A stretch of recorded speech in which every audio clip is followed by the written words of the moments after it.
என் செல்ல மகன் என் வாழ்க்கையில் எப்படி கிடைச்சான் அப்படிங்கிற ஒரு குட்டி கதையை தான் நம்ம பார்க்க போகிறோம். இந்த கதை நிறையா பேருக்கு ஒரு ஆறுதலான விஷயமா இருக்கும் அப்படின்னு நான் நம்புகிறேன்.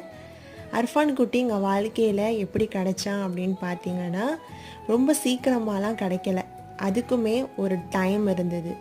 1.5 வருஷம் கழிச்சு தான் எனக்கு அர்ஃபான் குட்டி கிடைச்சான். இந்த 1.5 வருஷத்தில் நிறைய பேர் என்கிட்ட கேட்ட கேள்வி என்னென்னா, குட் நியூஸ் எதுவும் இல்லையா அப்படின்ட்டு.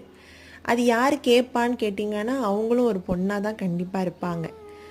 நானுமே நிறைய கேள்விகளுக்கு நடுவில் மாட்டிக்கிட்டு இன்றைக்கி நான் 2 குழந்தைக்கு அம்மாவாக இருக்கேன் அப்படின்னு சொல்லும் போது ரொம்ப சந்தோஷமாகவும் ரொம்ப பெருமையாகவும் இருக்குது. இதுலேருந்து நான் என்ன சொல்ல வரேன்னா, யார் எது சொன்னாலும் துளி கூட கவலைப்படாமல் எனக்கு இறைவன் இருக்கான், இறைவன் எனக்கு எப்போ நாடுறானோ அது கண்டிப்பாக நடக்குங்கிற நம்பிக்கையோட எல்லாரும் சந்தோஷமாக இருங்க.